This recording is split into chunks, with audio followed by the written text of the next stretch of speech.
Hey guys, today we are back reading Icebreaker, a #1 New York Times bestseller by Hannah Grace, Chapter 18. Just a reminder, this is live with my commentary, so I will be reacting to it as I read it live, and yeah. Anyways, Chapter 18, Nathan. We pulled up in the front of my house 3 minutes ago, and so far she's made no attempt to get out of the car, so we're sitting in a semi-comfortable silence. Her hands are gripping the straps of her back. She's staring into the distance. Her body is visibly rigid. I know she's lost in her head, overthinking, so I let her stew for a little while longer, while not wanting to intrude. Another few minutes pass, and her lips are still pulled into a tight line, so I reach out and brush my fingers against her cheeks lightly, clearing my throat to capture her attention. I curl a strand of her hair around my finger, and she turns her head to listen to me speak. "Do you want to play house?" "Huh?" She sounds confused, which I can't blame her for. Faint crease lines appear beside her eyes as she shoots me a funny look. "House? Like what you played as a kid?" Her frown slowly fades. The corners of her lips tug up slightly. "And what does this playing house entail?" "We're going to pretend to be mom and dad to the guys. We forget about the outside world until tomorrow. I mean, if JJ calls you mommy, I will hurt him, but other than that, what do you call it when you're catfishing? Positive vibes only." "I do not catfish people. I'm a positive person," she insists, lying to the both of us. She huffs, crossing her arms defiantly, but she can't keep it up. Her pretend annoyed expression softens. "Have you always been so soft? You're not at all like I expected." "Yep, just how my mama raised me. If I like you, I like you. I'm all in or nothing person. Always have been." A tiny shred of panic rushes through me when I consider that she might take my words the wrong way after we've previously talked about what she's looking for, but thankfully she laughs. "I would have guessed with your status on campus that you would have been dicked half of Maples Hills by now. A captain title guarantees getting laid, right?"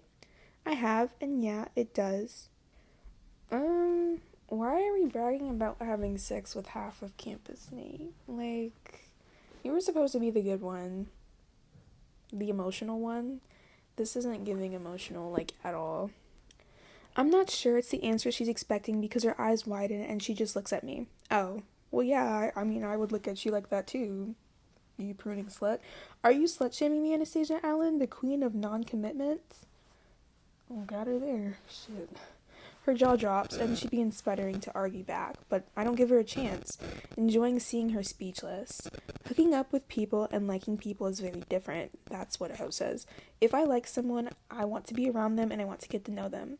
It's not often I want something more with someone. When I do, I make them a priority. God, so clingy, she grumbles, cheeks flushed red. Her hand reaches over the door handle and the other secured around her bag. "Let's go in the house before the kids start to riot." Not gonna lie, playing house with your situationship is like low-key kind of mad weird. It feels great when your best friends like the girl you like, but we're barely through the front door before they spot Anastasia behind me and turn back into golden retrievers. If I wasn't seeing it firsthand, I would have never believed it. I know these guys for years, and I've never seen them act the way they do when Stas and Lils are around. I feel like no, because with Anastasia's behavior, I feel like she's low-key just like a main character syndrome. I feel like the Anastasia's a self-insert low-key, because there's no way with all of the shit that she would have done that people actually like you. Maybe this is just because it's like fiction, but like I cannot imagine in real life that anybody would ever like Anastasia. She is such a pick-me. Henry was the first to start. "What are you doing here? Do you want to watch a movie with us? Are you staying over?" Like, there's no way this is real dialogue. I feel like everybody in, like, real life would actually hate her. She's such a fucking pick-me, bro. Winding her arm around my waist and leaning into me, she grins up at me before looking back at Henry. "Nathan kind of kidnapped me because he wants to play house." "You can call me daddy anytime, Stassi," JJ shouts at her from the couch. Up. I hip bump her gently in the direction of the stairs. "Stop being a menace, Joel. She doesn't want you." JJ scoffs loudly. "I don't believe that. Everybody wants me." Henry frowns at Stassi heading towards the stairs, muttering under his breath. "I don't want you, JJ." Being with Stassi, completely sober, might be my new favorite thing. How? I love talking to her. It sounds obvious, and it is. but I love listening to her dive firsthand into a story. The way she has to hold back a laugh when she tells me something Lo said, or the sad smile she has when she's talking about Seattle. The fuck happened in Seattle? Her Brady impression was terrible. Russian accent still makes me cackle laughing, even after I've heard it 20 times. She has opinions and interests, and beneath her obsessively organized and competitive nature, she's a woman who just wants to do well. It makes me feel like shit that I labeled her as dramatic because, don't get me wrong, she has her moments, but ultimately, she's committed, and she was just scared. Scared of what? Getting dicked down by you and actually liking it? Yeah, that was kind of out of pocket. But, I mean, yeah, you work hard. Good for you. You just have no, emotional depth. Another fun discovery I've made about sober Stassi is that for someone who is so opposed to clingy behavior, she's pretty goddamn clingy. As in, literally clinging to me, like a koala, or sloth. Her entire body is wrapped around me, face buried in my neck, hair repeatedly tickling my nose, legs straddling my waist, leaving me no choice but to balance my laptop on her ass, one hand scrolling through the costume website and the other tickling up and down her back. Are y'all a thing? I haven't read this book in a month, guys. Sorry, I pre-recorded like 5 chapters and I just posted them whenever, every week or so, and I haven't read this in a month. But weren't they not a thing last chapter? They were an unofficial official. Just make it official, please. This is really annoying at this point. As much as I wish she didn't feel like shit, especially since it's because of me, Erin is annoyed. I'm glad she's with me instead of pushing me away. Do you have any body fat? She huffs. It's a weird question. Down my body until she's straddling my hips, sitting up so we're a little face to face. It's like lying on pavement. You're absolutely solid. Closing my laptop and putting it on the floor, I turn all of my attention to this beautiful woman on top of me. Oh, don't tell me y'all are gonna fuck, bro. I'm reading this in my dorm. I can only say but so much before my roommates hear me. My t-shirt is drowning her, which is another thing I love. Weird, I know. It makes me wonder if there's a psychological reason why her wearing clothes is making me so horny. Am I gonna have to pause this right here? Because I can't read this in my dorm room, bro. I'm sorry, the body I work so hard for doesn't make a good mattress for you. I run my thumb across her bottom lip, and when she nips her teeth against the pad, the devilish look on her face, all of the blood in my body rushes straight to my dick. I'm pretty sure you like my body for other reasons, though. Her hips roll against... Oh my god, I can't read this, guys. I might have to put this a bit closer. Her hips roll against the erection, fighting to get out of my boxers, and I swear to God, one tiny movement, and this girl has me ready to lose my damn mind. You know what I want? She muses, fingering outline as each ab, as her hand trails towards my belly button. Tell me, Anastasia, what do you want? Food. Okay, we can keep reading. Okay. She giggles, lying back down on my chest, propped by her forearms. I'm starving. I've been trying to get her to choose something to eat since we've got home. It's been impossible and a frustrating task, possibly the most infuriating one of my life. I offered to get takeout. I offered to cook. I offered to just choose for us, but everything was met with a grumble and a head shake. So I'm trying, leaning forward to kiss the tip of her nose since she looks so fucking cute right now. Burgers? Too many calories. Pizza? Calories. When I'm about to suggest Thai food for the millionth time, her phone rings beside us. Sorry, let me grab this. Hey, Rye. You're answering the phone from your last situationship while you're with your current situationship, you fucking bop. She holds her phone away from her body as his face fills the screen. Great. What's up? She adds cheerfully, not you asking what's up while you're actively sitting with someone. That's such pick-me-girl behavior. Hey, I've just picked up Liv from rehearsal and saw Lo. She said Erin upset you.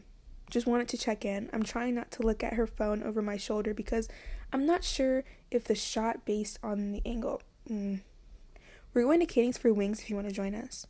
There's a quieter mumbling in the background, and he chuckles. Liv says hi, apparently.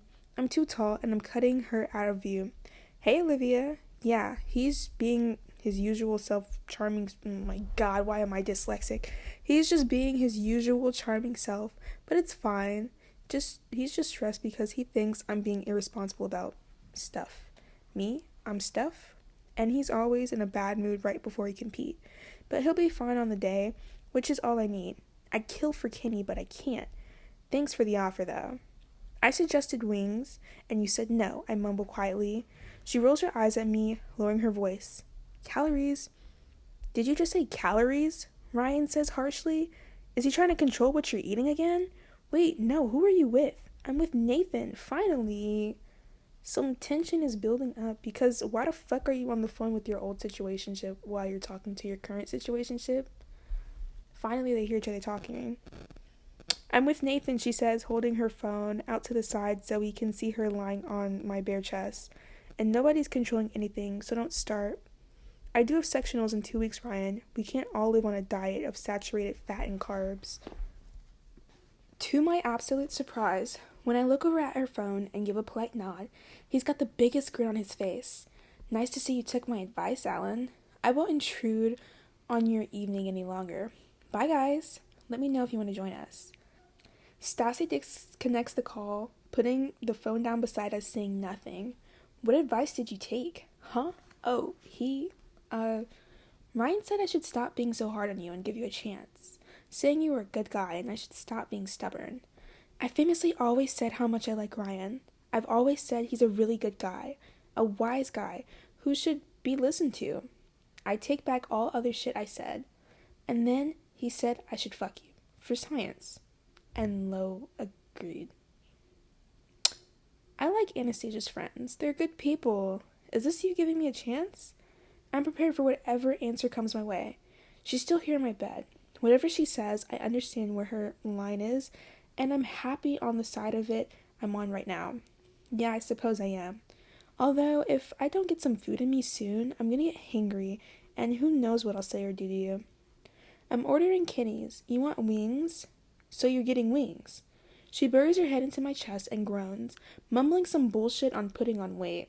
Oh, shut up, Anastasia, I laugh, flinching when she digs me in the ribs for telling her to shut up again. Calories don't exist in pretend realities anyways. It's one meal, and you burn hundreds of calories a day, okay? She fiddles with the ends of her hair, anxiously rolling a strand between her fingers. Eventually she nods. Okay. We don't have to talk about it now, but I want to know what Ryan meant about Aaron controlling what you eat. Now, what do you want me to order for you? About an hour, I have a much happier girl in my hands. One big-ass bowl of boneless wings and cheese fries, and she's got a massive smile on her face, looking at me like I've created the sun. All I did was place the order and collect it from the front door, but it's enough for her to be ecstatic. Henry didn't know where to look when he breezed past him toward the kitchen in my t-shirt. Nobody knew where to look when she physically moaned while biting into the first wing. JJ's mouth opened, but even he thought better of it, which was a relief because we have a game on Saturday and I'd rather not beat down a defenseman. But nothing can stop Henry and his concerned face. He's been trying not to blurt out the first thing that comes into his head, but he doesn't always succeed. Stassi bites into another wing and his frown deepens. I know I will have to listen to you making that noise later, Stassi. It's a period. It wasn't a question mark. It doesn't seem fair that I have to listen to it over dinner. Fucking hell, Hen, JJ sputters, spraying his drink all over the kitchen island. Her mouth hangs open, and even I'm unsure how I should respond. That's my cue to get her away from my friends. When she's finished eating and has washed her hands, I drag her back upstairs. The second I close my bedroom door, she pushes my body against it and wraps her arms around my neck, dragging my face down to hers.